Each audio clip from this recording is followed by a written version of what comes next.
Definitely a lot of excitement around the Detroit Tigers as we take a look at the American League Central, George. And, for good reason. This is a really good team. I don't know that they're a great fantasy team, though. That could be the difference here. But certainly Detroit is going for it. They made the postseason last year. It was a great season for them.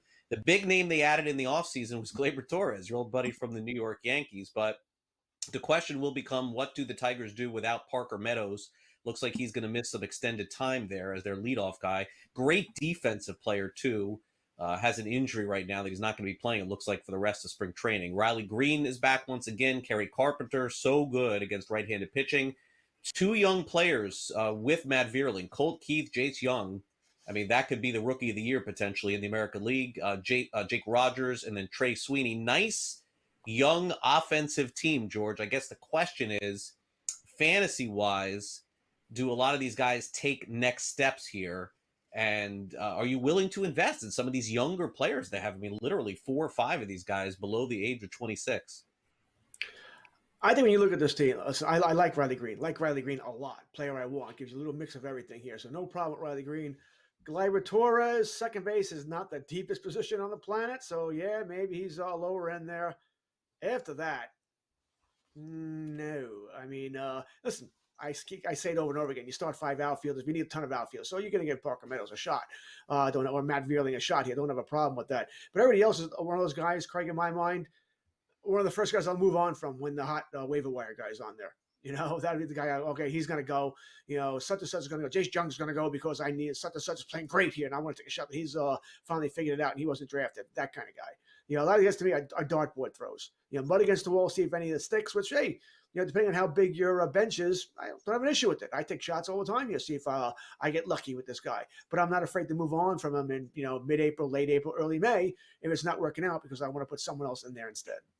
Yeah, and the pitching is really where the calling card is going to be. Tariq Skubal was, if not the very best pitcher in baseball, he was close to it last year. By the way, my pick to win the Cy Young on SportsGrid. Won the Cy Young on SportsGrid, Tariq Skubal. I'll try to pick a winner for everyone this year. Jack Flaherty is back again. Reese Olson, nice rotation here. Casey Mize, and then Jackson Jobe is...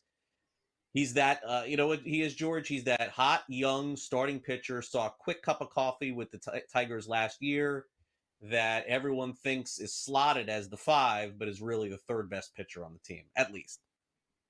Yeah. For the Tigers to succeed, they probably need him to be the 2. All right. And he does have that potential there. Jack Flaherty, another guy I think is going to weaken as the season goes along, but playing in a very good pitcher's park there should do well. It should give you those veteran innings here. We'll see what we can get out of Olsen here. Casey Mize, another former top prospect. But this is where their bread's going to be buttered, right? The starting pitching. If it's good, this is how they'll win games. They need to win 3-2, 4-3 games. That offense is not going to win, a lot of shootouts there, 9-7, 8-6, or anything like that. It's not built for that, especially not in that ballpark here. But that pitching staff should be very good and keep them in games. And listen, I was curious, anybody else, what is Jobe going to become? Is he going to be that ace, or is he still going to be somebody who you really can't rely on yet? Yeah. Now, closing-wise, real quick for Detroit before we get to Minnesota here.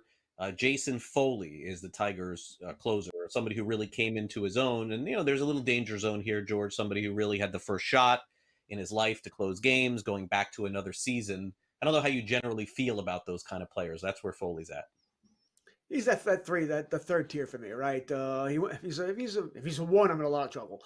2, I'm probably okay with it, but I don't expect him to be the closer all season long. I don't. I think he'll get replaced at some point. He may get the job back, but he's going to be that juggling guy, and you're always going to be a little worried about. He's the number 3 guy. I would hope I could just plug him in there, in emergency situations. All right, so now on we go from the Tigers, let's go to the Minnesota Twins, a team that, another quiet team in the offseason. Why were they quiet, George? Because they got Carlos Correa, Byron Buxton, and Royce Lewis. And all 3 are superstars. But they all miss games. A lot of games. Like, is this ever going to happen for them, for the Twins, George? Like, they're just banking on this again? Here's the Twins lineup. Matt Wallner was a nice surprise for them last year. Then there's Correa, there's Buxton, okay. Trevor Larnach, Royce Lewis per game is the best fantasy player in baseball, right?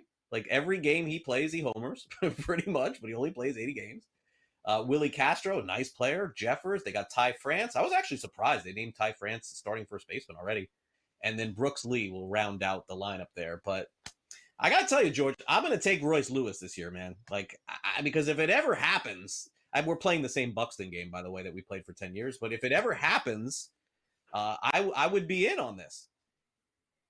I'm done with Buxton. All right. I mean, listen, when I say that, anybody can end up on my team if the value's there. If Buxton's there in round 14, I'm not done with him there. I'll grab him, but I'm single digits ain't happening. Nope.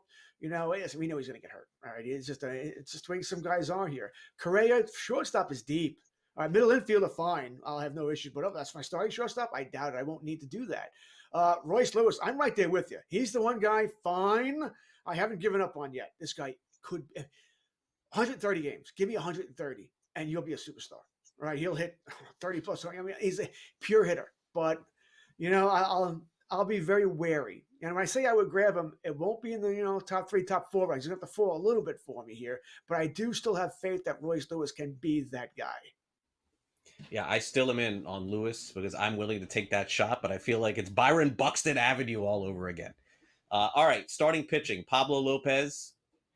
Still, I mean, a little bit of a down year from last year. Joe Ryan, Bailey Ober, and Simeon was Richardson. He was really good. Chris Paddock rounds out their rotation. Listen, Lopez is really good, right? Ryan, solid. Ober, solid. Paddock, it's a good 5, right? These are all veteran. Well, it says SWR. These are all pretty much veteran pitchers. Should keep you in games. All right, so I don't mind the starting pitching staff. It's almost slotted correctly here. You probably wish you had another. Listen, every team wishes they had a top starter.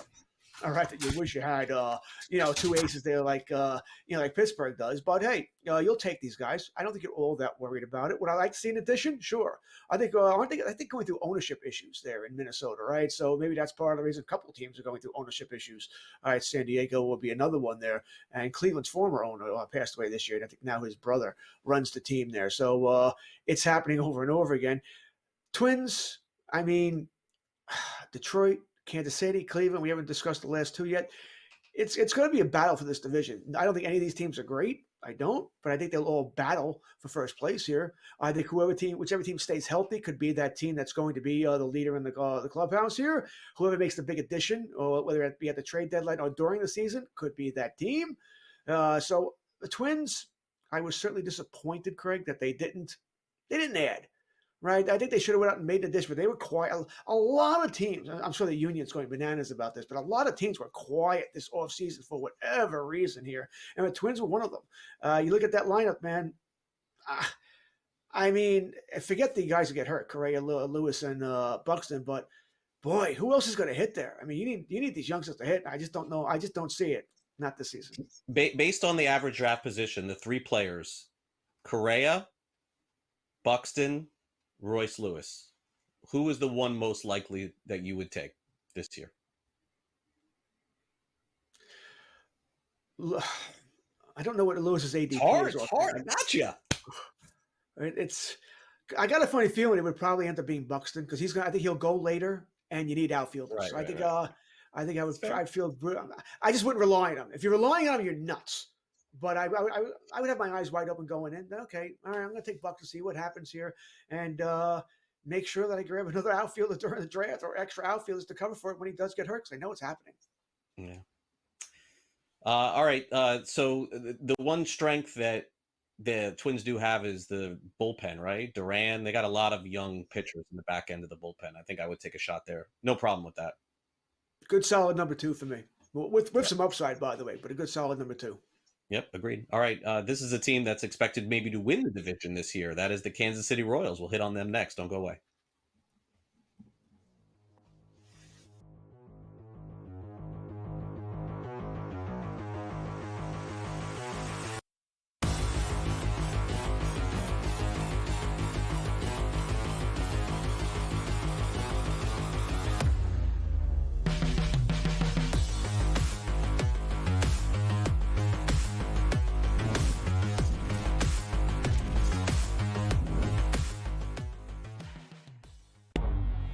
Two guys that can do it all. Too much electricity this morning. This is a good time. We're having a lot of fun. I had to do a triple take. Ka-ching!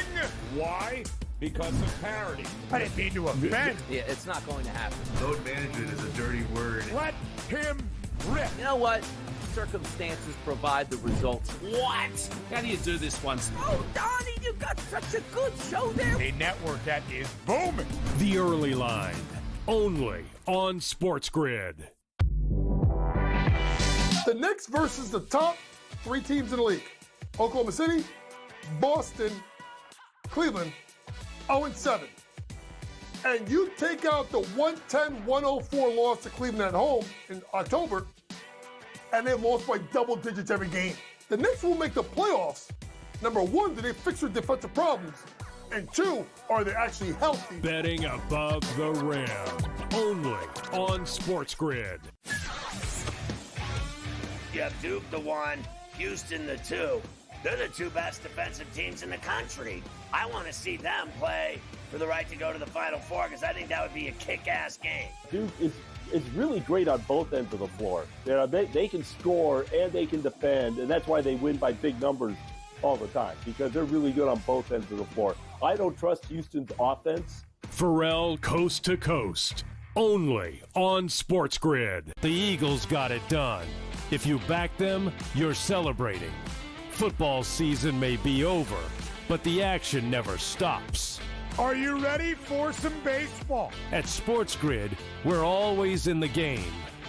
We bring you 24/7 betting insights, expert picks, and real-time analysis. Next big play is already in motion. Are you ready? It's smarter to be on SportsGrid.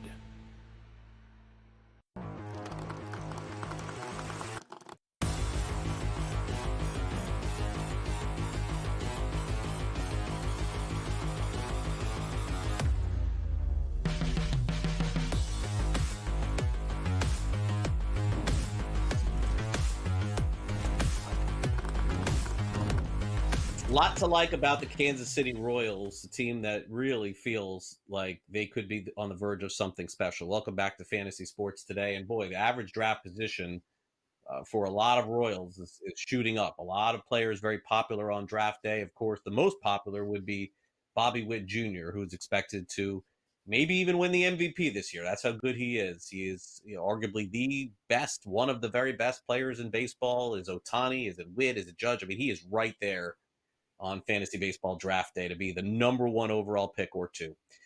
Jonathan India was acquired in the offseason. He was in that Brady Singer trade. So all those India rumors, George, finally came to fruition. And boy, what a lineup spot for him. If he leads off, George, for the Kansas City Royals, woof, that's 100 runs for him. How about Vinny Pasquantino, still a prominent player. Salvador Perez is back for another ride. Michael Massey came into his own last year. Hunter Renfroe, penciling 20 home runs and nothing else, but he'll do it. MJ Melendez, Michael Garcia, Kyle Isbell. That's the starting lineup. A Royals lineup, George, it's been a long time since we went into a season where you're like, yeah, I like 5 or 6 Royals on offense. Usually it's like, ooh, I don't like any Royals. But I love what they're doing with this organization, with this team. It feels like they're close. It does. It does. I don't think they're still there with the Yankees. Maybe not even the Red Sox there, but I think this is the class of the Central here. I like what they've done. Love what you said about India. All right, I'm an India guy. All right, I think this guy's going to I think he's going to rake. Especially in that ballpark, lots of doubles, lots of extra base hits for him. Bobby Witt. All right, we know no worse than a 3rd overall pick. Maybe a 2nd overall pick, and I probably wouldn't kill anybody for taking number 1 overall too if you have your doubts about Ohtani with the pitching and all that. So we love Pitt. I'm a Pasquantino guy as well. All right, like him as a top 8 first baseman here, especially hitting behind those 2. Salvador Perez does what he does every year at catcher. All right, and he plays a gazillion games here, so we like Salvador Perez here. All right, the back end. All right, with some question marks here. Melendez, I think, redid his swing. We'll see if he can. He was really good, 3 years ago, and now not so good the last couple of years. Garcia has some upside as well. What you said about Renfroe is true. Bottom line is that this team's going to hit. I'm not going to score 1,000 runs, but this team is going to hit here. It's a good, solid lineup here. So, yeah, I'm on board with the Kansas City Royals and their offense. Yeah, Massey was one of the bigger surprises in the game last season for what he was able to accomplish, and no discount at all for players like this. But definitely keep an eye on India on draft day. I mean, if Witt's in the 2, and I don't know that India will last in the 1, but if he does, huge offensive numbers coming for him too. All right, starting pitching is really good also for Kansas City. They got definitely one ace in Cole Reagans. But, George, where did this come from last year? Seth Lugo, man. Seth Lugo was like a star. in fantasy last. I mean, out of nowhere. I mean, they've been trying to make Lugo into a starter or a star for years. He finally came into it. Michael Waka is there, the much-traveled Waka. I could say much-traveled Michael Lorenzen, and then Chris Bubik at the back. But if Reagan's is your SP1, you're good going into the year. You feel that. How do you feel about Lugo, George? I mean, it's sort of the 1-year wonder. Is he going to do it again? All right. I certainly wouldn't trust it, but I'm that kind of guy with everybody, right? I need to see you do it over and over again before I'm going to, draft you as an SP2, which right now you can make an argument he should go in, round 4, round 5? I don't think I can do that. I just don't think I can do that, Craig. And you can certainly go down the line if you have Walker, Lorenz, and Bubik. I mean, as a starting pitching, Major League Baseball rotation, okay. I can live with it.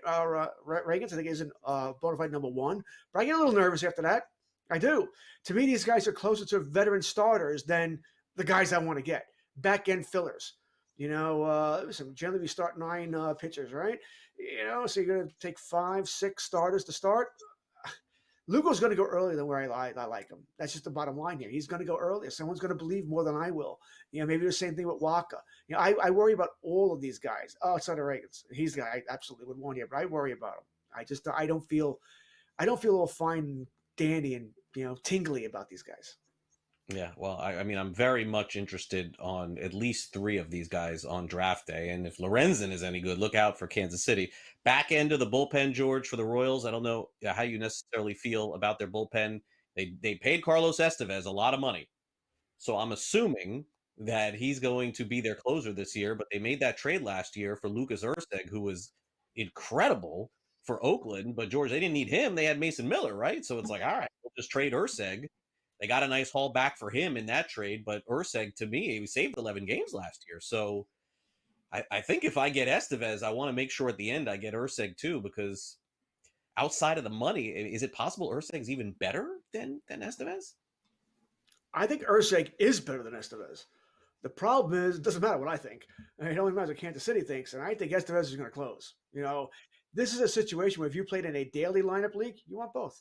Right, you can sort of figure out who's going to close that day, or at least have an educational guess. But it's going to be an issue. All right, I think it's going to be a problem. These guys may end up being co-closers. They're both righties, so it's not like it's going to be a situation. Well, here's the left hand. You've got 3 left-handers coming in the 8th inning, so I'll put him in there. Not going to be that situation. It's going to be, I guess, whoever wins the job and whoever plays better. But I think they both have saves during the season. Once again, another situation where it's going to drive you crazy. But I like both guys. But I think Erceg, to answer your question, is the better guy. But I don't think you signed Estevez for that contract for Kansas City to do that, to be the 8th inning guy. So I think he's going to get his shot at closing as well.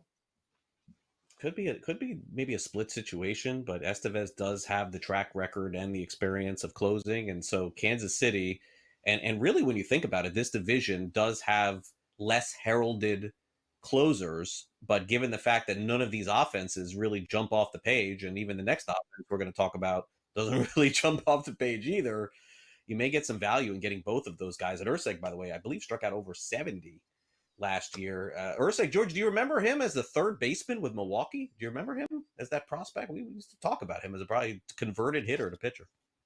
Now you said it, I wouldn't have brought it up without you saying it, but yeah, it does ring a bell here that the name, right? If his name was Smith or Jones, no, but Erceg does ring a bell there as being the hitter at one time. I think he made the right choice, by the way, because he as an 8th inning guy, 8th, 9th inning would be really good if they decide to go that direction, which is what I think they might end up doing, because Erceg, as you said a couple of times, has already done that. He's already been the 8th inning guy, so they know they can have him there and Estevez closed, and you could theoretically make it every game a 7-inning game. All right, least amount of players in the American League. Which team will they have drafted by in fantasy? Which are the least amount? It's the team we're going to cover next, so we're going to do them for 5 minutes. The White Sox are on deck.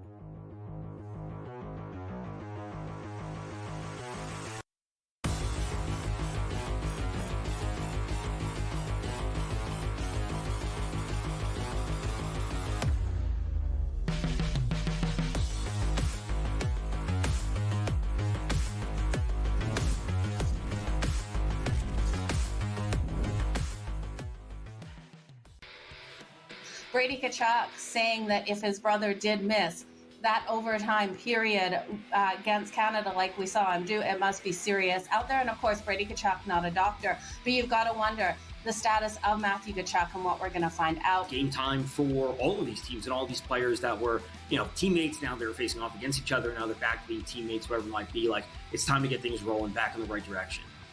HL today, only on SportsGrid.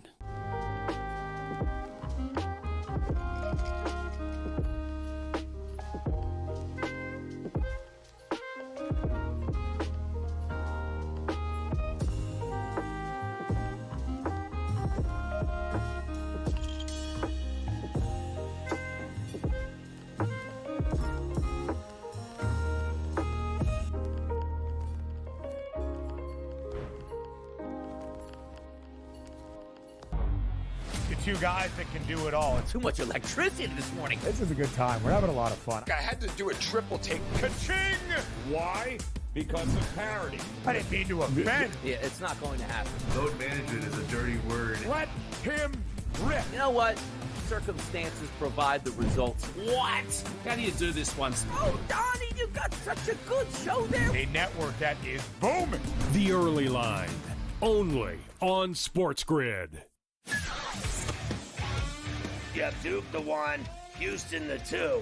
They're the two best defensive teams in the country. I want to see them play for the right to go to the Final Four because I think that would be a kick-ass game. Duke is really great on both ends of the floor. They can score and they can defend, and that's why they win by big numbers all the time, because they're really good on both ends of the floor. I don't trust Houston's offense. Pharrell Coast to Coast, only on SportsGrid.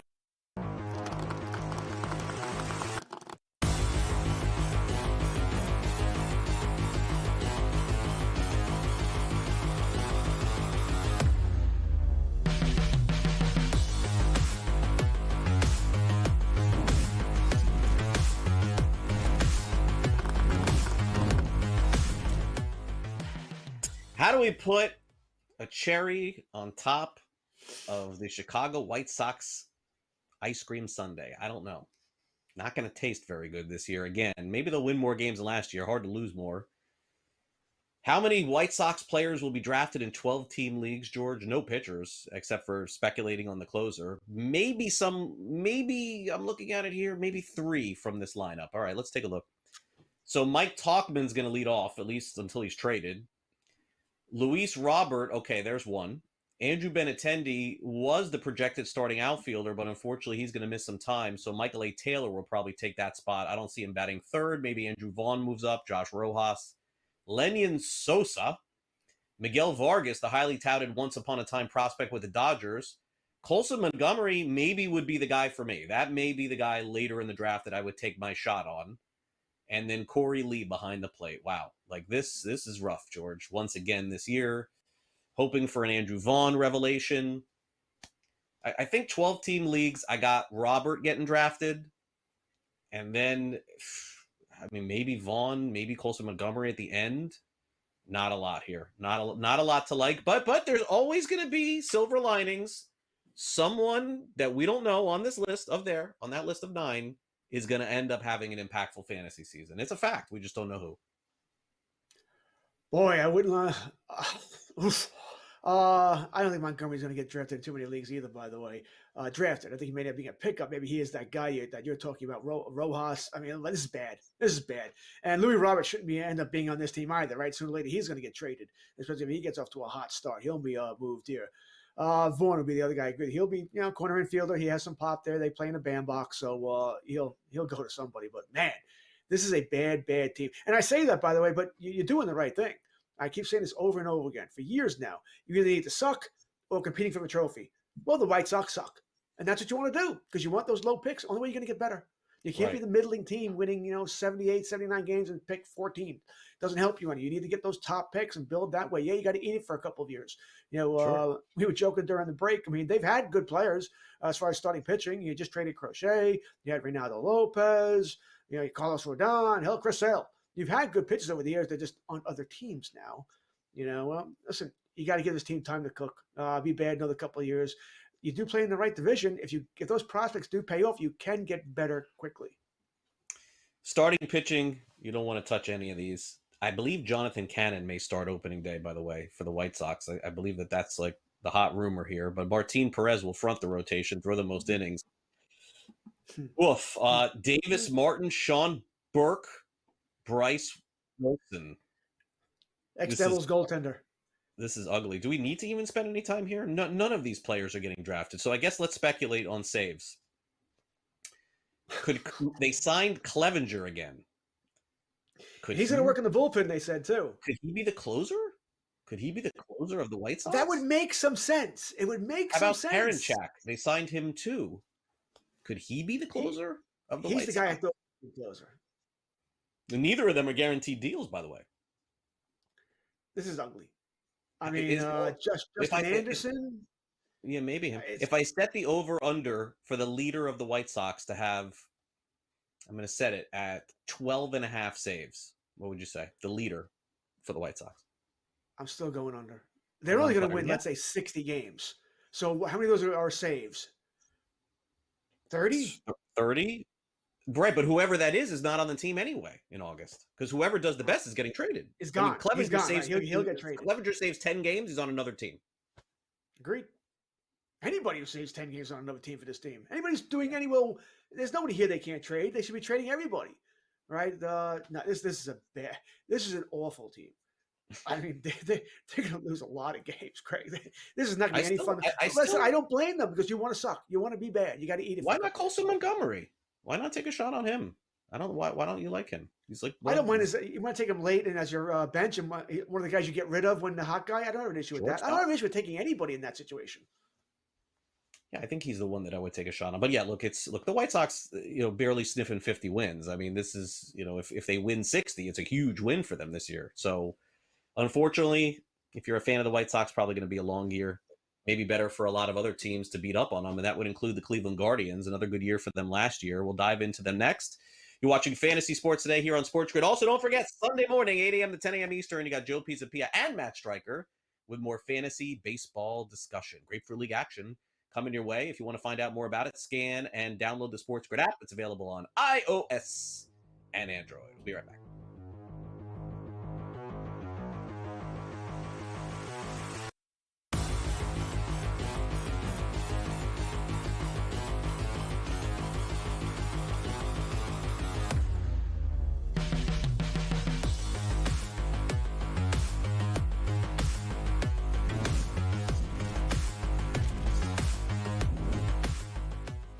Anyone that's been to a sporting event, the atmosphere before a game, I think Game Time Decisions has that same exact atmosphere. This is our arena. This is what we do. There is going to be an energy to Game Time Decisions that you will feel night in and night out. The excitement you get when you lock your bets in, when you're figuring out what you want to do, we can zone in on the biggest games each night. I want this to be the place that people come to before the game starts so they feel as ready as possible to lock in their cards. We are going to hit every single one of those markets that you need to know about. We're going to go through every single thing, and I've got a great team behind me that's going to help me get the job done. There is not going to be a better place, I promise you, than Game Time Decisions to get that new information, react to it, and be able to then bet accordingly. We will have everything at our disposal, and we will use that to our advantage. I'm Kevin Walsh. Tune into Game Time Decisions from 6 to 8 p.m. Eastern on SportsGrid. You know the Knicks are talented. They're 37-20. It's not a bad season by any stretch. They're just not being the upper echelon team. This is the Knicks team right now. They're a very good team. And I'm a Knicks fan. You can't look at there and say, this team can win a championship. They're not good enough. They're not good enough defensively. Are we the New York Knicks or are we the New York Fugazis? Forget about it. The Early Line. Only on SportsGrid. Is that kind of helpful when it comes to preparing for a major? Is that you're just like 1 foot in front of you at this point? Ideally come to a place here at Bay Hill where I've had good success in the past. I've only played it the last 21, 2, 3, and 4. So, but I've played it well, and I really liked it that we're heading there with where I'm at right now. I think it's going to tell me a lot.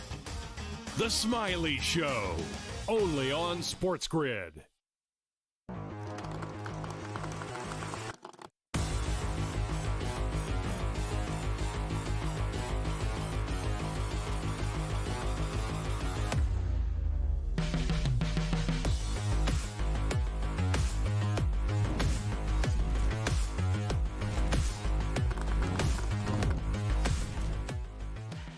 One thing that does stand the test of time are the Cleveland Guardians and some surprise players on offense. It seems to happen every year with this team, George. Kind of like Milwaukee in a way, where they overachieve a little bit. They don't have the highest payroll. So I wonder from your perspective who that guy is this year.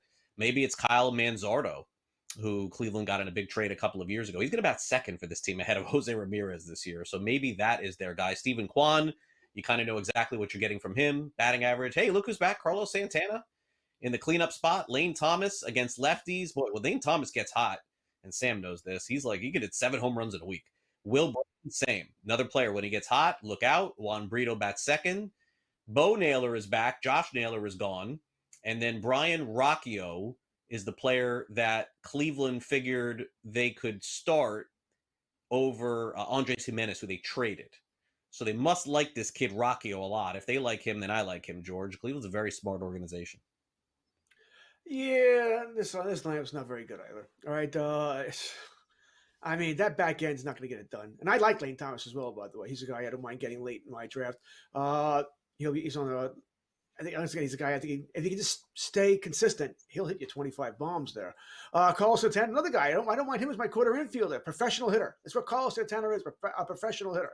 All right, he'll see Jose Ramirez on base a lot here because if I'm teams, Ramirez is not beating me. He is not. And, he's a first-round pick, great player here that we don't talk about enough. The fantasy, probably maybe the best player that we just don't talk about. It's Jose Ramirez. Maybe plays in Cleveland, right? Not really a sexy guy.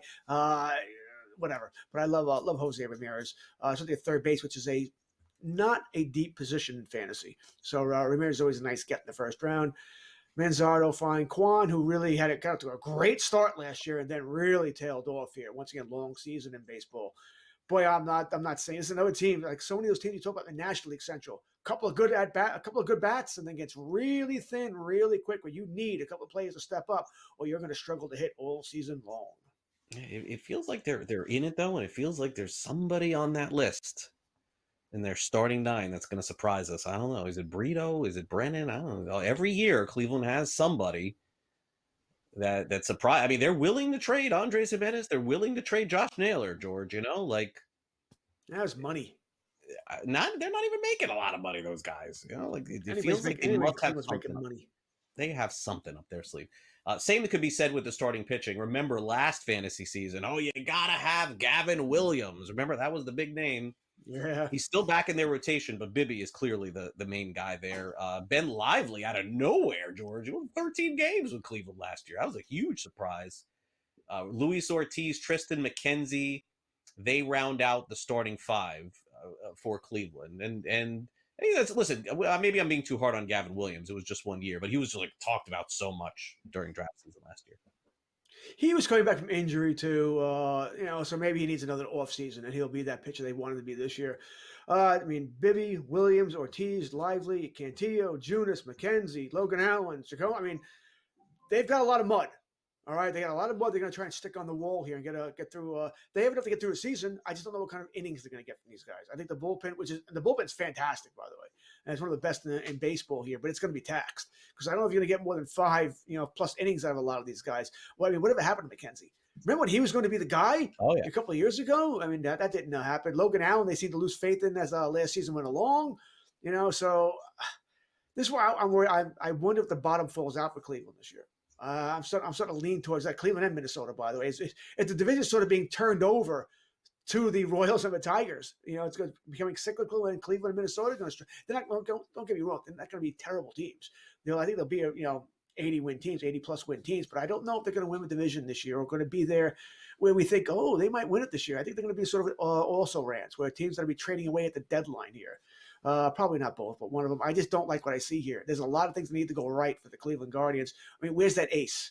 Where's that ace starter? I know it's Shane Bieber, who maybe comes back late in the season, but where's that ace starter here? Where's that big offensive player outside of Jose Ramirez? I'm just not liking what I'm seeing here, Craig. I don't think they're going to be that team. They have had guys at the front of their rotation for many years, right? Like Kluber, and you mentioned Bieber. Like they have had that guy. Is Bibby that guy? I don't know. Like I understand where you're coming from there, but we question these smart organizations: Cleveland, Tampa Bay, Milwaukee, George. Every year we look at it and go, they're not going to be that good, and then they end up winning 85 games. like pretty much every year. So I'm not going to bet against that. So the two most popular fantasy drafted players on Cleveland, let's talk about them real quick. Jose Ramirez is number one. Jose Ramirez has like crazy stats.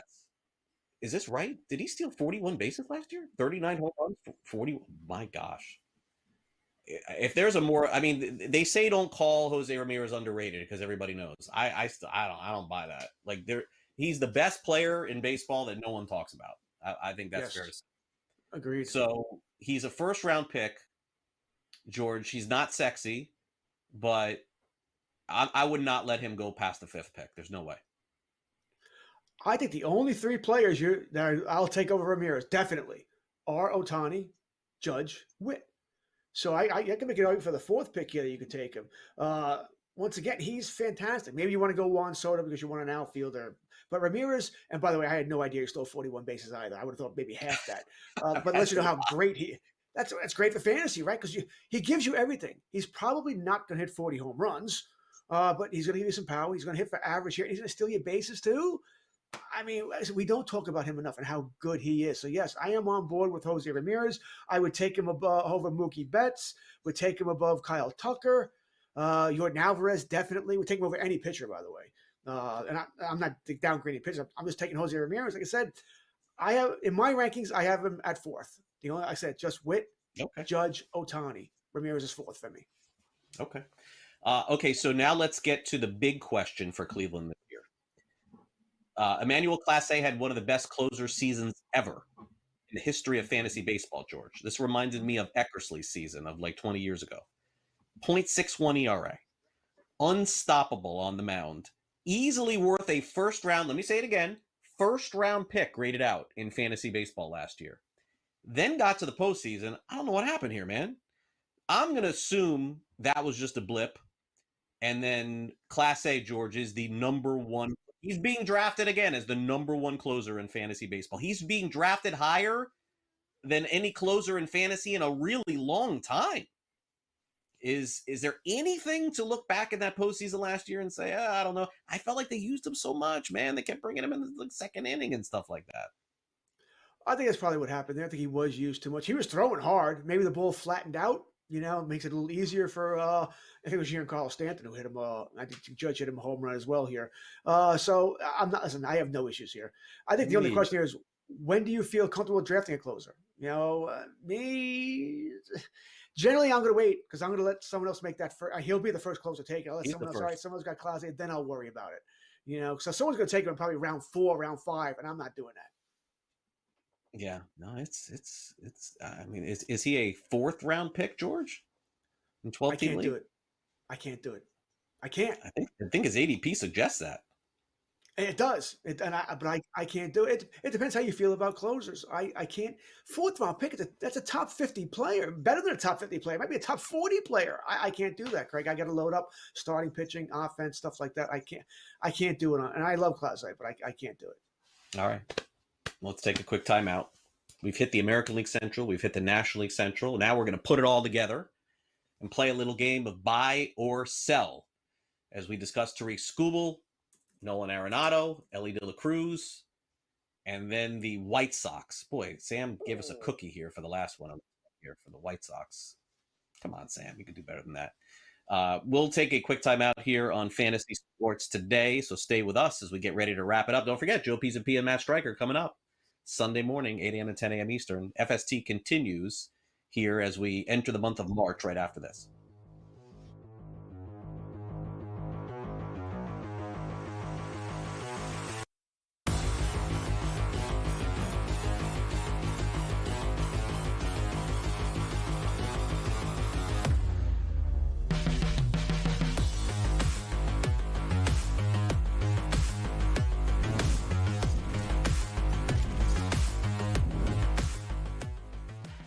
The Eagles got it done. If you back them, you're celebrating. Football season may be over, but the action never stops. Are you ready for some baseball? At SportsGrid, we're always in the game. We bring you 24/7 betting insights, expert picks, and real-time analysis. Next big play is already in motion. Are you ready? It's smarter to be on SportsGrid.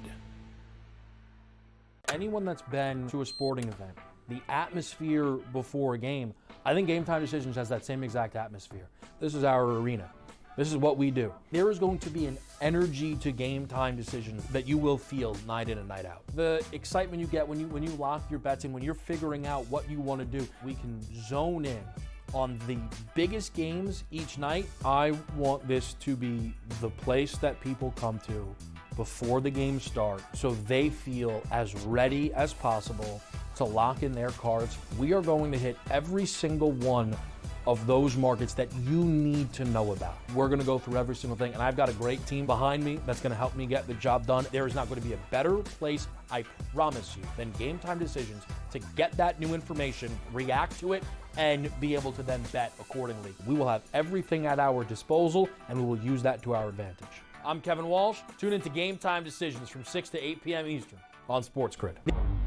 The two guys that can do it all. Too much electricity this morning. This is a good time. We're having a lot of fun. I had to do a triple take. Ka-ching! Why? Because of parity. I didn't mean to offend. Yeah, it's not going to happen. Load management is a dirty word. Let him rip. You know what?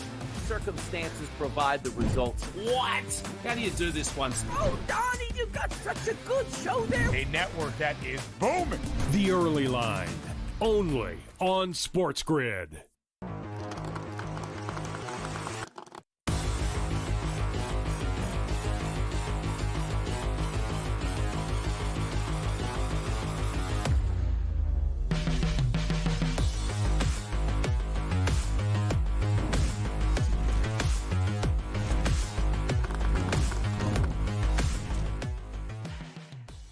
All right, we've covered it all. The American League Central and National League Central. There's still some burning questions for us to wrap up the show with here today.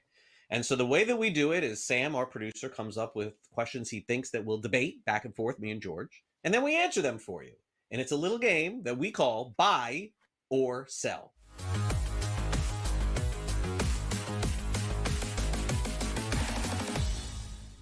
Historical season, another Cy Young Award winner in Detroit. Verlander, Denny McClain. No one knows who Denny McClain is watching, by the way. And Tariq Skubal, 210 strikeouts is the question that we're going to pose. We'll let George answer it here. The Cy Young Award winner in the American League, Tariq Skubal, will strike out 210 hitters or more in 2025. George, is this a buy or sell? You know, a week ago, you got on me about making a ZZ Top reference in regards to the Yankees' beard policy, and now you're bringing up Denny McClain. Oof. Yeah, I think I'll be very. Yes, I know who he is. 30-game winner back in the day. Before me, by the way. All right, I don't want to hear it. I did not see Denny McClain play. Listen, Tariq Skubal was great. Probably the best pitcher in the American League. I'd probably go Skeens overall, but he's absolutely fantastic. Yes. Do I think he strikes out over 210 batters? I do. There's always a gamble here. He could get hurt. Maybe the Tigers baby him a little bit. But the bottom line is I don't think they can afford to baby him because they're going to play so many close games because the offense is not that great. They're going to need to pitch it to the seventh inning or get those extra innings, a couple extra strikeouts here. So I think he'll make 30-plus starts. You know, you do the math there. It's 6.5 strikeouts a start, and he gets it. If he doesn't get it, that means he got hurt. That's the only thing that happened. If he doesn't get it, it means he got hurt here. So, yeah, I'm buying this. He gets over 210. I mean, outside of Kansas City, we just spent 45 minutes crapping all over the division. So are you kidding me? Like, of course I'm going to go over on this. Skubal is the best pitcher in the American League. He was the best pitcher in baseball last year. I see Tariq Skubal going in the same round as Jacob deGrom. What are we doing here with this in fantasy? Like, that's nuts. I mean, it's close. Some people are yelling at me. They're like, no, I got deGrom 2 rounds later. I mean, but still, like, congratulations. Yes, over 210 strikeouts for Tariq Skubal. As solid as a pitcher as it gets. We knew it was just a matter of time before this guy became a superstar, and it happened last year. All right, Nolan Arenado currently on the St. Louis Cardinals. Hopefully he doesn't get traded in the next 10 minutes or we have to redo this whole show. But as of right now, he's on the Cardinals. I believe he's gone before opening day, George. I don't think he will make it to opening day. I think that at the very least, the Cardinals, the night before the season, are going to move him. We've seen this happen in the past a lot. St. Louis, George, they cannot afford to play Arenado and have him get hurt, or they have to figure out a way to get rid of him. Get rid of his strong. This guy's an amazing player. But where he goes, we determine this. Buy or sell, Arenado will hit 20-plus home runs this year for whatever team he plays on. It will not be St. Louis. I am telling you now, it won't be. Don't look at that picture. It's not going to be accurate in 4 weeks. The problem is he's only wants to be traded to one of 5 teams, right? Houston was one of them. They tried to get him again. Reports. I think he's telling the truth. I don't think he wants to move. It's a family thing there. I'm not so sure he wants to go here. They should have traded him. This should have been done already. Now we can revisit this when someone gets hurt, and there will be a third baseman that gets hurt. Lord knows the Yankees need a third baseman. So I said it's 2 different questions here. I'm just not so sure he gets moved by opening day. They should have done this already. I think they made it. I think the Cardinals made a lot of off-season mistakes here, and Arenado still being on the team is one of them. They should move him. He only hit 16 home runs last year. I do think he's going to get moved at some point. We don't know what kind of team he's going to go to. Will it be a team with a better hitter's ballpark, a worse hitter's ballpark here? We'll hit 20-plus home runs. I'm going to sell. I'm going to say no. Too many things going on here. Too many unknowns here. So I'm going to sell. I'll say no, Craig. I'm going to buy. I'm going to buy here. I look, the Cubs is the perfect spot, but the Cardinals and Cubs are not making a trade. Never happening. No. So I think Arenado will sign off on Houston, and I think he'll end up there, and I think that's a nice landing spot for him. I'm buying this. Arenado, to me, is still a great player. It just was a down year. So I'm going to buy, I think, 23, 24 home runs in Houston. Maybe ends up somewhere else. I'm not rooting for injury, but you know how that happens in baseball. But I personally just don't see any way that the Cardinals would risk this guy pulling a hamstring in week 2 and not getting a darn thing back for him. I think they'll figure out a way to make it happen. Maybe give him another $2 million for wherever he's got to go. Okay, now let's go to Cincinnati Reds. Ellie De La Cruz did his best Ronald Acuna Jr. impression. It was close last year with the home runs and stolen bases. There's a chance that not only is he a superstar, but maybe a megastar after this year. Buy or sell, George. Ellie De La Cruz will get first place MVP votes this season. Buy or sell. So he just needs one. Just needs one. For all I need a Cincinnati writer to give him one here. Like I said, we know Ohtani's going to get probably win the award again. Soto's there. He's going to get his share. Maybe Bryce Harper has a big season here. He won't win the award, but that's not what the question says. I need one first place vote here. And we're talking about a really good player here in Ellie De La Cruz. Going to steal a ton of base, going to hit some home runs here. You and I both believe Cincinnati's going to do some damage this year. And hey, if they make the playoffs, win a division, sneak into a wild card, that'll help too. For them to do that, it probably means De La Cruz had a big season, right? Has to. So I'm going to buy this. I only need one. All right, I'm going to buy this. He'll get at least one first place vote. He needs 2 because it's S votes. He will get first place MVP. Depends how you read that, but yeah, I guess you could read it. What do you mean depends on how you read it? I can't read the screen. It says S. He gets it. No. I'm still giving it to him. No, it's not getting first place vote. They can vote for 10 players. Sell. Finally, the easiest one on the board for us. The Chicago White Sox will lose 99 or fewer games this season. This team sucks. I mean, they're just bad. And they want to be bad. I keep saying they want to be bad. It's a good thing for them to be terrible. All right? This team's bad. No, they're going to lose 110 games. I don't think they'll lose 120, but I think they'll lose between 110 and 120. They're losing 100 or more. Sell for me, too.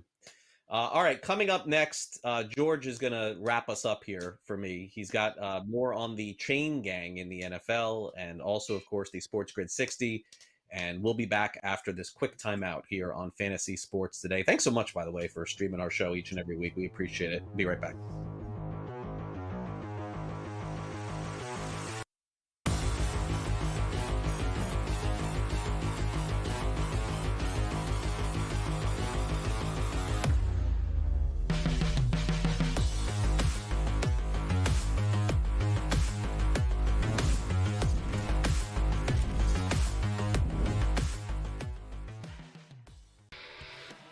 Brady Tkachuk saying that if his brother did miss that overtime period against Canada like we saw him do, it must be serious out there. And of course, Brady Tkachuk, not a doctor, but you've got to wonder, the status of Matthew Tkachuk and what we're going to find out. Game time for all of these teams and all these players that were, teammates. Now they're facing off against each other. Now they're back to being teammates, whoever it might be. Like, it's time to get things rolling back in the right direction. HL today, only on SportsGrid. You know the Knicks are talented. They're 37-20. It's not a bad season by any stretch. They're just not being the upper echelon team. This is the Knicks team right now. They're a very good team. And I'm a Knicks fan. You can't look at there and say, this team can win a championship. They're not good enough. They're not good enough defensively. Are we the New York Knicks or are we the New York Fugazis? Just forget about it. The Early Line, only on SportsGrid. You have Duke the 1, Houston the 2. They're the two best defensive teams in the country. I want to see them play for the right to go to the Final Four because I think that would be a kick-ass game. Duke is really great on both ends of the floor. They can score and they can defend, and that's why they win by big numbers all the time, because they're really good on both ends of the floor. I don't trust Houston's offense. Pharrell coast to coast, only on SportsGrid. The Eagles got it done. If you back them, you're celebrating. Football season may be over, but the action never stops. Are you ready for some baseball? At SportsGrid, we're always in the game. We bring you 24/7 betting insights, expert picks, and real-time analysis. Next big play is already in motion. Are you ready? It's smarter to be on SportsGrid.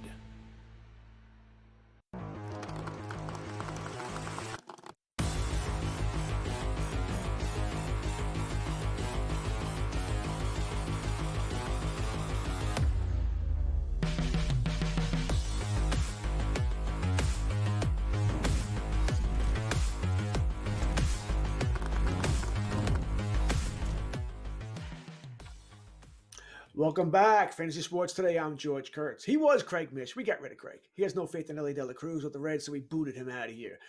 He will get 2 first-place votes this year. He better, else my Reds ticket's not going to look all that good here this season here.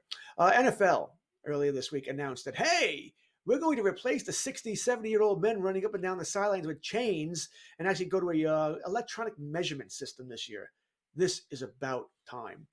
If you've been a loyal watcher, listener of this network, you've heard Mike Blewett and I complain about this since we were back at, working in a closet. All right. This is more than about time. How could we have it? Was ridiculous. You had these 60, 70-year-old guys running and trying to place where the ball should be and where the pin should be. It was a joke. It was an absolute joke. All right. Tennis has been using a system close to this forever here. If they can do it, the NFL can do it. It just has to be better. Or it has to be better. Too many games are decided because, you missed by that much or this much or that much because they have no idea what they're doing. How many times have we seen a ball spotted a yard off? It's like, what are these guys looking at? It's because they're running, their eyes moving there and this, and they're older gentlemen. So it's about time, NFL. All right, I'm sure there'll be some quirks, where it won't work perfectly here, but it still has to be better than the 60, 70-year-old guys running up and down the out-of-bounds marker, then coming across the field here. And I always find that hilarious too. When you see them running across the field and they run diagonally. It's like, okay, how's that working out? So good on the NFL. Let's finally fix this here and get a more accurate reading on this. So I am looking forward to that, for the NFL to be more accurate as far as yard markers are concerned. And now, maybe my favorite part of the show, the SportsGrid 60.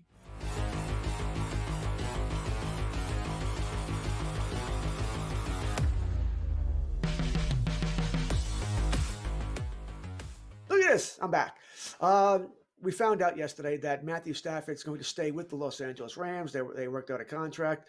This is by far the best outcome. Really, it makes sense for everything around here. Stafford gets to stay in LA for a team that's good, maybe not great, but good. Said this a bunch of times.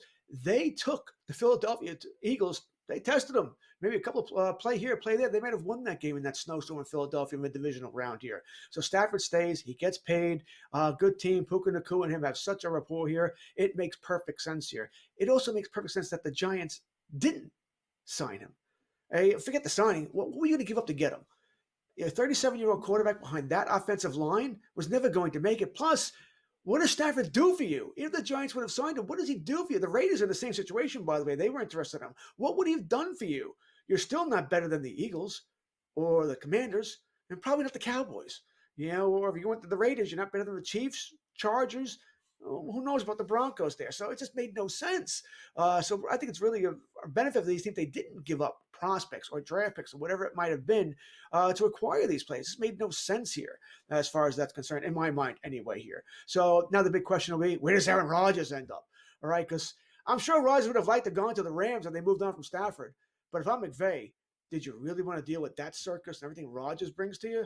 And he's gonna take a vacation. He went to Egypt last year rather than go to mandatory minicamp. That's just fantastic, Aaron. Oh, it was already scheduled. I didn't want to redo it. Really? Well, that's nice. Only your job here. Or when he goes into the wilderness and does his retreat and his blackout hut, listen, it wasn't worth it here. So we'll see what Aaron Rodgers ends up. The noise now, if you believe reports that maybe the Giants will go after him. Wouldn't that be wild? Aaron, listen, he'll end up with somebody. No doubt he'll start this year. And maybe he'll make somebody better here. But he's another guy not going to start more than 12 and a half games. I get it. And he won't be a mentor to a young quarterback. Not like he's going to go to Tennessee or Cleveland or something like that and mentor the young quarterback they draft. I don't see that at all here when it comes to Aaron Rodgers. But, hey, it's the NFL. There is no offseason. We are in March here. We have free agency in a little less than 2 weeks here. And, of course, the draft is next month here. I said the NFL will be fantastic. Always is giving us information. The NFL's just done a fantastic job of 365 days. It's always NFL news.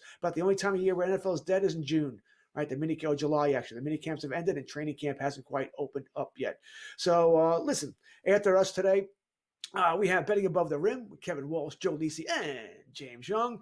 At noon, we're going to have In-Game Live, Game Day with Joe Ranieri and Tom Vecchio. Then at 4 o'clock, Scott Wetzel and Joe Madden take over. Tonight, it's Adam Kaufman and I believe Brady Cannon closing out your night here. So I am George Kurtz. This has been Fantasy Sports Today. Craig Mish and I will be back next week.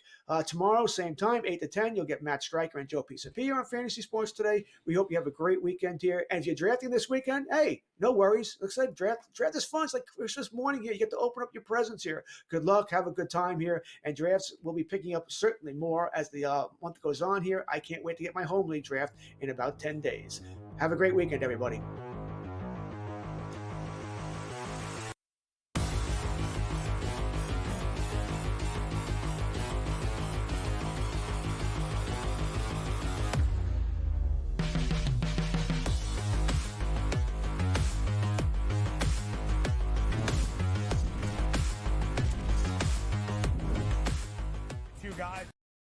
Too much electricity this morning. This is a good time. We're having a lot of fun. I had to do a triple take. Ka-ching!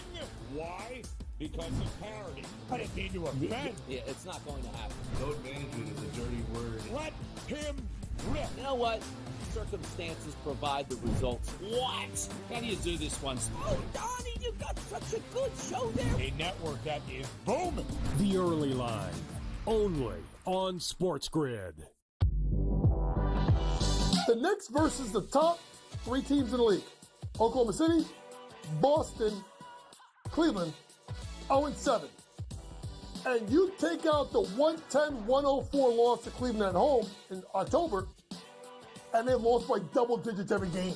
The Knicks will make the playoffs. Number 1, do they fix their defensive problems?